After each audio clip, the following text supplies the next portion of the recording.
Leading on from our previous podcast, Darren, it was such a revelation speaking to you. Where do you see assisted technology going, and what's changing within dyslexia?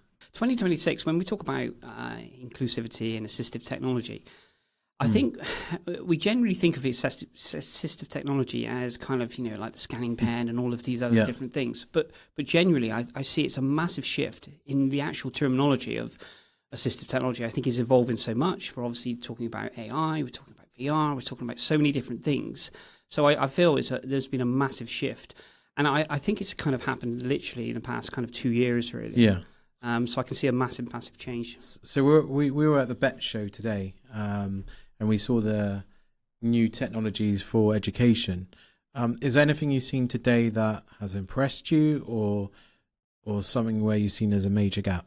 You always kind of have a little look at what the big organizations are kind of doing and what they're throwing their funding into. Yeah. And it's been really kind of interesting to see how they're still kind of moving with the technology, AI, VR. So I feel that's kind of maybe the sector that's kind of really kind of push in 2026. Okay. So I'm always kind of also kind of looking at how the smaller companies are kind of modeling that as well. Was it 200 million or 300 million that the government's putting into SEND? Yeah. To help the teachers train the teachers, but sort of the feedback that we got was when you actually put the figures, it was working out £300 per pupil.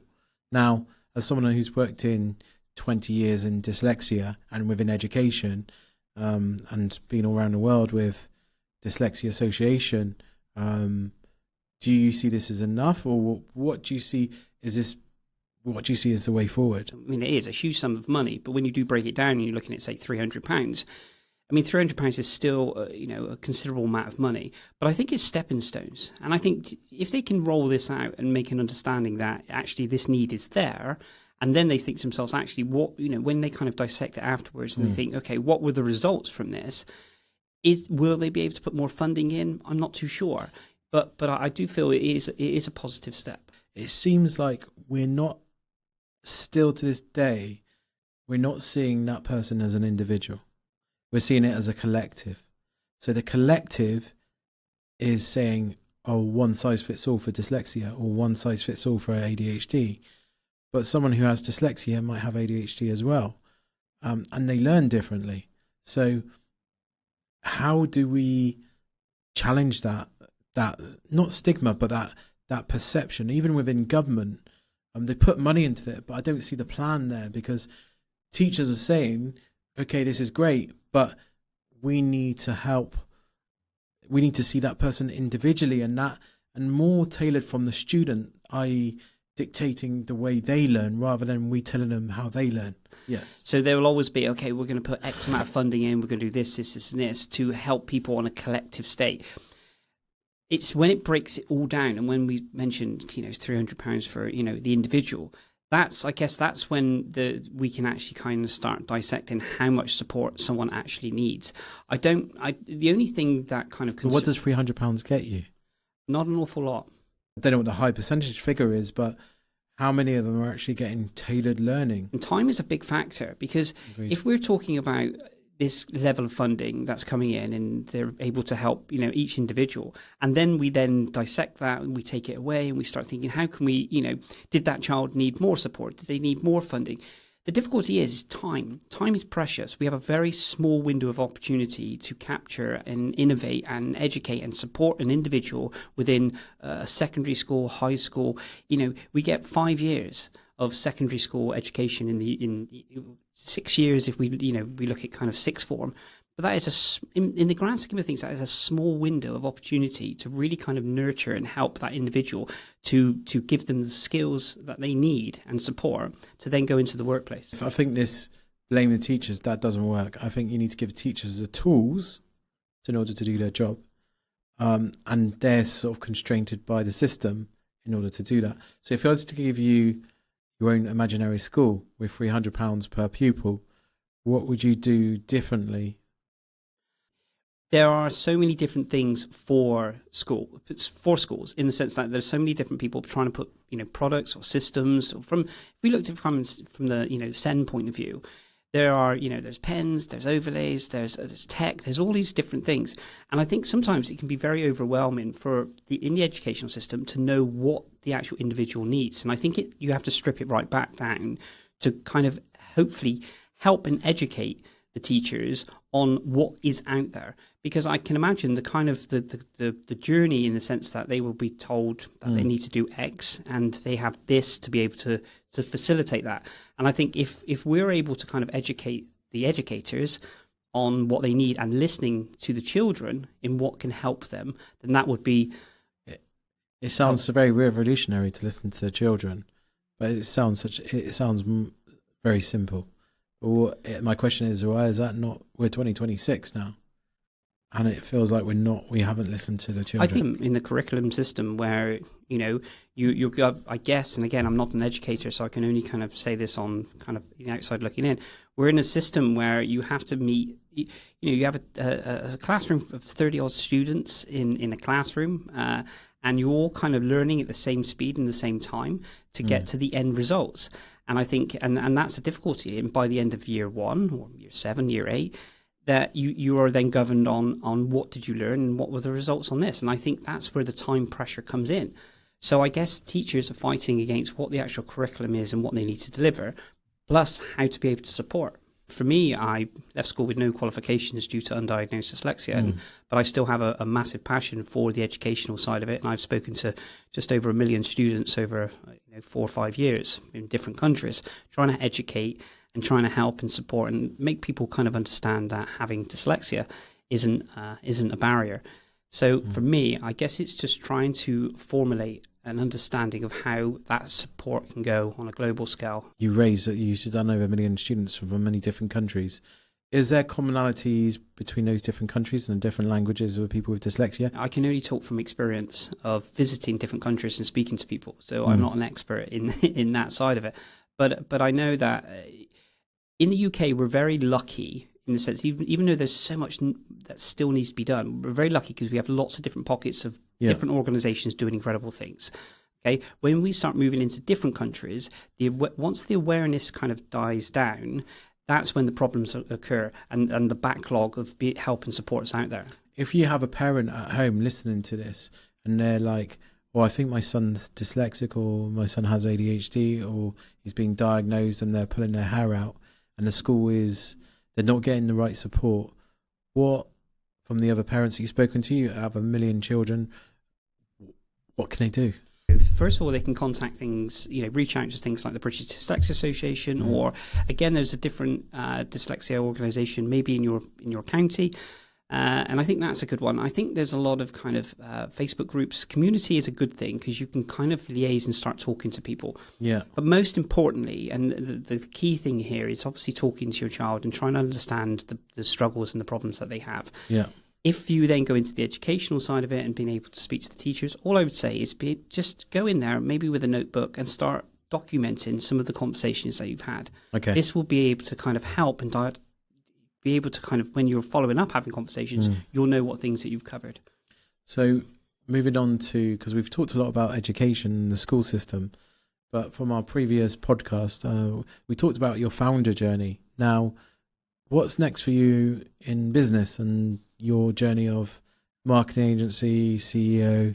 So I guess for me now, it's really kind of continuing that kind of longevity of going more global, helping more organizations and implementing tech. So inclusion in the workplace. And I think this is leading on to that. I think there'll be many business owners and many leaders and executives not knowing what to do about their staff being neurodiverse, because if you think about it, 20% of their work staff are neurodiverse. So what do you see, what can a business leader or a business owner do to support their staff? First of all, you need to make it a very safe place for an individual to have these conversations. Because if someone starts going to their HR or their workplace or their manager, boss, or whatever that kind of looks like, and having these conversations, you need to be able to know a certain amount how to be able to support. But there's tiny little things that you can do within an organization, but the safe space is absolutely key.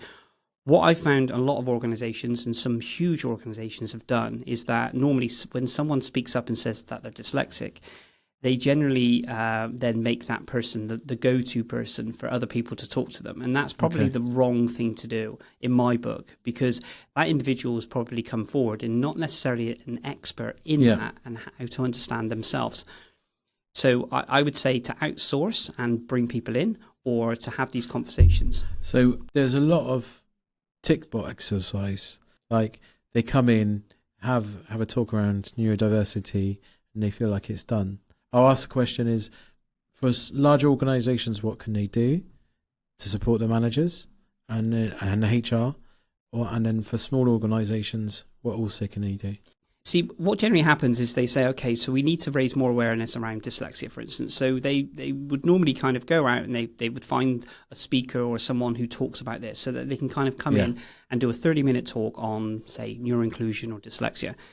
The problem with this is once you give that talk, you then open up kind of like a Pandora's box, because you have individuals there that for the first time, they get how they feel. Someone's talking to them. The difficulty you have is then that individual has nowhere to go, because no one really knows what to do. So I'd always suggest that if you are serious about trying to raise more awareness, then what you really need to do is then put a plan in place. If this is actually going to be a 1 month, 2 month, 3 month kind of program to help to do the initial talk, but before you do that, to start implementing systems and knowledge in the workplace. You mentioned HR as well. It's not just down, we always think that it's down to HR to be able to understand how to help an individual. It's not. It's everyone. It's the person you sit to the right and the person you sit to the left. It's the CEO. It's every single person within that organization that needs to understand. If you took an organization, it starts from the minute that you think of onboarding someone within, if we took the kind of the client, the member of staff's journey of joining that organization, they would obviously, they'd look at the recruitment ad. So that it even starts within understanding what the job role is for that person. They would obviously apply. So how you apply into an organization is very key. It needs to be neuro-inclusive. And then obviously the onboarding process, what does that look like? And how you then make that person, again, join the organization and work. But it's no point just making it neuro-inclusive for the individual that's joining. You have to make the whole organization neuro-inclusive. So think about this in a certain way. The job market's incredibly difficult at the moment. Okay, we're in a situation now where it's very difficult for individuals to get jobs. The long-term longevity of people staying in jobs is at an all-time low, because people are kind of job hopping or something like this. And I think the main stats that are coming, the reason that people are losing, people in their organizations can possibly add to the contribution of people that are neuro-inclusive. If you took an individual that went in, it could be down to where the lights are situated within the office, where you sit within the office, if it's an open plan, if it's too noisy. Okay. All of these things have to be taken into factor. How you communicate, how you respond, how you manage, the times of the meetings, all of these things need to be taken into consideration. So you can ask an individual that wants to join the company, how best do you work? And whether it's remote, whether it's in a coffee shop, whether it's at home, whether it's with earpods on, whether it's, I think from a small business point of view, you want to be able to kind of get the best, your staff to get the best of the company and you to get the best of your, the member of the team. So I think that communication needs to be absolutely key, because if you're then putting someone in an environment, that's just not going to work for them. That's going to be taxing. So you've said the words, maybe at home there's some people, neuro-inclusion. What does that mean to you? Because it can mean different things to different people. Yeah, we look at neurodiversity when we start talking about autism, dyspraxia, dyscalculia, ADHD. Dyslexia. So what we want to kind of understand now is how we can make it inclusive for everyone into an organization. And I know this from an organization point of view, this can be quite daunting, because they think, okay, how can we accommodate everyone and everyone's needs? Yeah. But I think you just start small. Okay. I think you just try and have a little look at your organization and just think, what is we do this in business. We look at the customer journey. We go, how are people purchasing our products? How are they using our products? Why are they coming back? We do customer surveys all the time on businesses, but we don't understand our members of staff and how best they can work. So surveys for me don't always work. So how can you adapt a lot of very successful companies have set up coffee mornings. Bigger organizations have set up, places where people feel safe that they can have these conversations. And I think that's generally, communication is absolutely key. So there's a lot of people who are dyslexic or neurodiverse or neuro-inclusive that are afraid to disclose that they're neuro-inclusive and afraid of getting discriminated against. So what would your advice be to that person? It kind of tells me that the organization that they're in isn't the most inclusive one. Yeah. For that side of it. So I think, again, simple suggestions in the sense of trying to find someone to speak to. Okay. And reaching out of how to implement some of these conversations within the workplace. And, HR, I guess, is the first place to go to if it's trusted. But generally, I think this person, if they're in that situation, then they're already masking. What one wish would you like to see from 2026? One wish.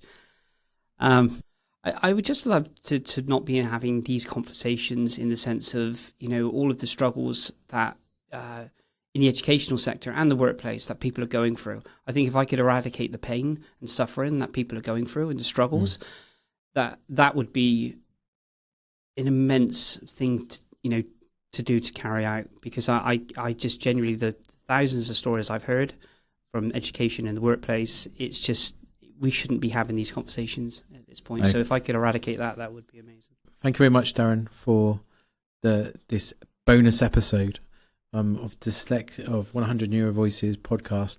Exceptional founders that are doing so many great things within neuro inclusion, neurodiversity community.